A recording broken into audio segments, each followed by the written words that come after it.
Assalamualaikum warahmatullahi wabarakatuh. Selamat pagi anak-anakku sekalian. Bagaimana kabarnya kalian hari ini?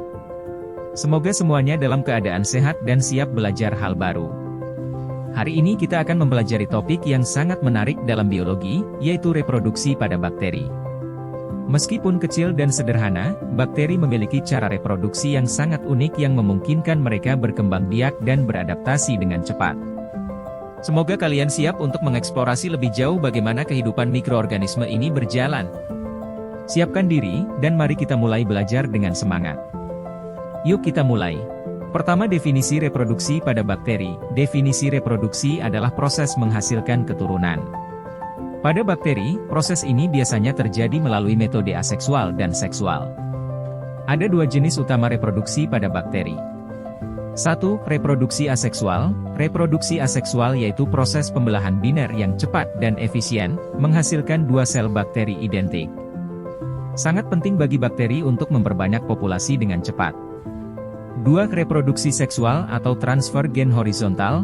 Reproduksi seksual ini melibatkan pertukaran materi genetik antara bakteri melalui mekanisme transformasi, transduksi, dan konjugasi. Transfer ini menambah variasi genetik dan kemampuan adaptasi. Baik, kita bahas satu persatu reproduksi pada bakteri. Reproduksi aseksual yaitu pembelahan biner pada bakteri. Langkah-langkah pembelahan biner. 1. Inisiasi replikasi DNA. Replikasi DNA bakteri dimulai dengan memperbanyak materi genetiknya. DNA yang melingkar mulai mereplikasi diri dari titik tertentu yang disebut origin of replication. 2. Pemisahan DNA. Kedua salinan DNA hasil dari replikasi yang baru dibuat bergerak ke sisi yang berlawanan dari sel bakteri, dibantu oleh protein khusus yang memindahkan DNA dalam posisi yang berlawanan untuk persiapan pembagian. 3. Pertumbuhan dinding sel dan membran. Pertumbuhan dinding sel dan membran sel mulai tumbuh di tengah-tengah sel, membentuk septum yang memisahkan dua bagian sel. Proses ini dipandu oleh pembentukan protein FTZ, yang membentuk cincin di area tengah dan menarik dinding sel ke arah dalam. 4. Pemisahan sel. Setelah dinding sel dan membran sepenuhnya terbentuk, sel bakteri terbelah menjadi dua sel anak yang identik. Masing-masing sel anak memiliki salinan DNA yang lengkap dan struktur sel yang siap untuk memulai pembelahan berikutnya. D. Reproduksi seksual yang pertama adalah transformasi. Langkah-langkah transformasi. 1. Penyerapan DNA dari lingkungan. Bakteri yang berada di lingkungan yang sama dengan DNA bebas lain yang biasanya berasal dari bakteri lain yang sudah mati, mengenali DNA ini. Beberapa bakteri memiliki protein penerima di membrannya yang membantu menangkap DNA asing dari bakteri lain. 2. Penetrasi DNA ke dalam sel. DNA bebas yang berasal dari DNA bakteri lain dideteksi diserap melalui membran sel bakteri dan biasanya dalam bentuk fragmen pendek. 3. Integrasi DNA dengan kromosom bakteri. DNA asing tersebut kemudian memasuki sitoplasma bakteri dan dapat bergabung dengan DNA bakteri atau kromosom melalui proses rekombinasi homolog, yaitu pencocokan basa antara DNA bakteri dan DNA asing bakteri lain. 4. Ekspresi sifat baru. Jika DNA asing yang terintegrasi membawa gen yang berguna, bakteri mulai mengekspresikan sifat baru tersebut, seperti resistensi terhadap antibiotik atau kemampuan memetabolisme zat tertentu. Reproduksi seksual yang kedua adalah transduksi. Langkah-langkah transduksi adalah sebagai berikut. 1. Infeksi bakteriofag. Bakteriofag, yaitu virus yang menyerang bakteri, menempel pada dinding sel bakteri dan menyuntikkan DNA-nya ke dalam sel bakteri inang. 2. Replikasi DNA virus.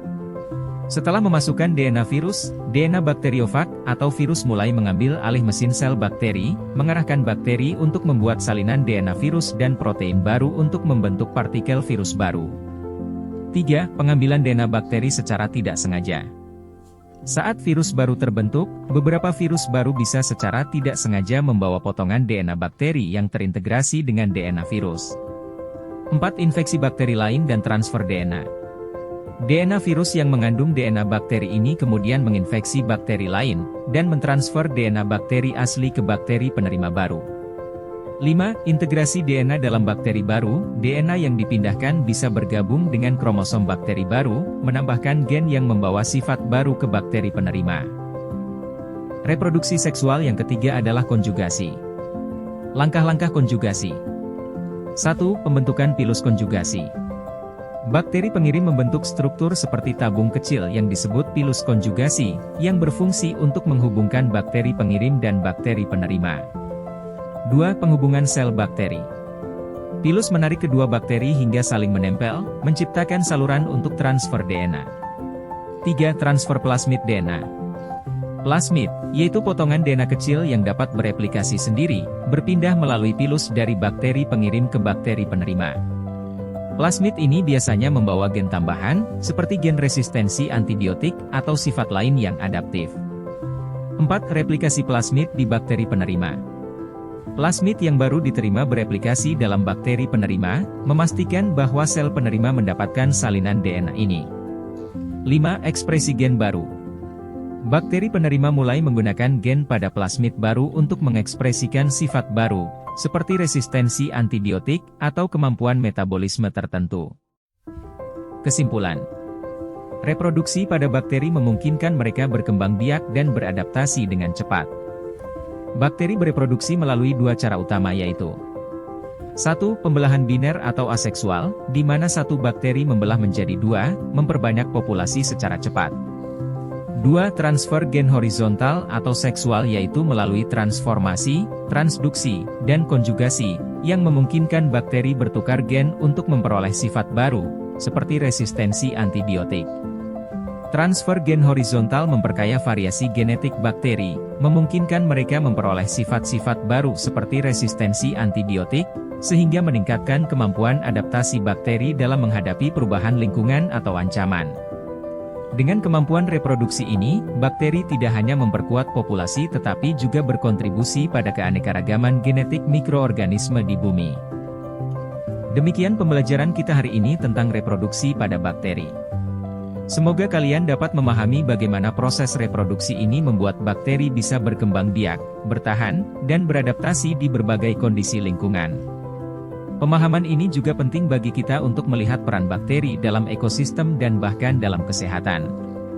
Jika kalian kurang paham dan belum mengerti silahkan kalian tulis di kolom komentar. Terima kasih atas perhatian dan partisipasinya. Sampai jumpa pada pertemuan berikutnya, dan tetap semangat belajar. Wassalamualaikum warahmatullahi wabarakatuh.